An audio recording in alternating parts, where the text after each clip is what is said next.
Meet the Eurofighter Typhoon, Europe's answer to America's air dominance. A jet born from ambition, engineered for raw speed, deadly precision, and unmatched agility. It was supposed to be the fighter of Europe, a symbol of unity and technological excellence. But somewhere between politics, timing, and ambition, the dream started to fade. Dark notice. The unseen exposed. In the early 1980s, the Cold War was still raging. NATO feared the growing power of Soviet jets like the MiG-29 Fulcrum and Su-27 flanker. To counter that threat, Britain, Germany, Italy, and Spain joined forces to build something extraordinary. A next-generation fighter that could outfly anything in the East. France was initially part of the plan, but soon left to build its own aircraft, the Dassault Rafale. That one decision would later divide Europe's fighter industry forever. The Eurofighter design was stunning. A tailless delta wing, canards for instant agility, and computer-driven fly-by-wire controls that gave pilots the reflexes of a machine. But there was one problem. The enemy it was built to defeat was disappearing.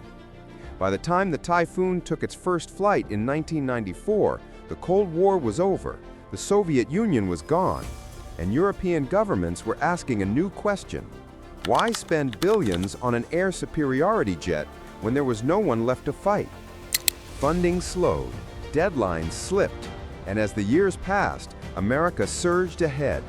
First with the F-15 and F-16, then the stealthy F-22 and F-35.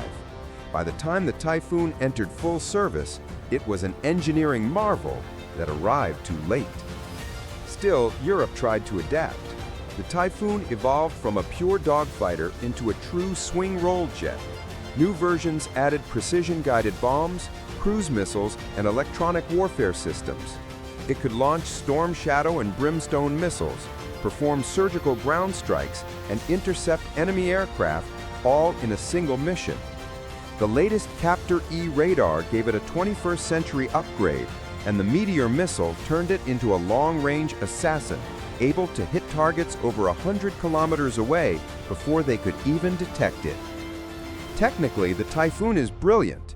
Its twin EJ-200 engines produce 90 kilonewtons of thrust each, enough to push it beyond Mach 2. It can supercruise at Mach 1.1 without afterburners. Its canards and delta wings make it one of the most agile fighters ever built, and its Pirate infrared tracking system can detect aircraft silently from over 150 kilometers away.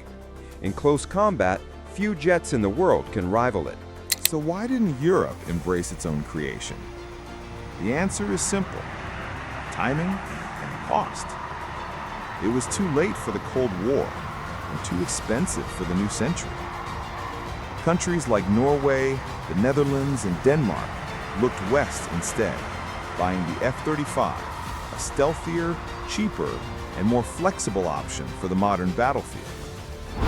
Even the nations that helped build the Typhoon started investing in its replacement before the jet's story was complete.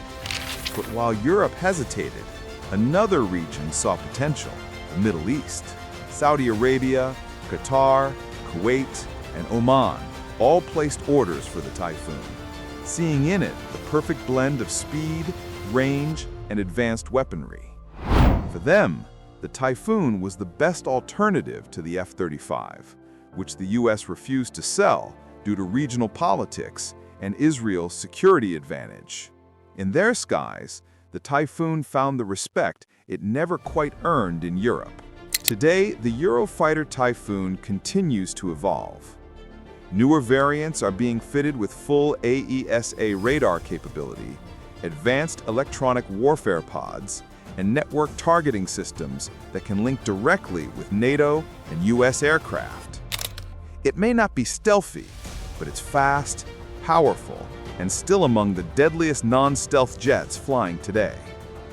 And while Europe looks ahead to the 6th-generation Tempest and XCAS programs, the Typhoon remains the backbone of many air forces, a reminder of what Europe can achieve when it dares to dream together.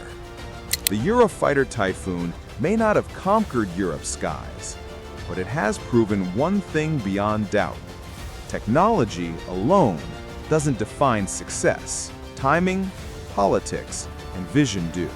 What do you think? Was the Eurofighter Typhoon a victim of bad timing or a misunderstood masterpiece? Let us know in the comments.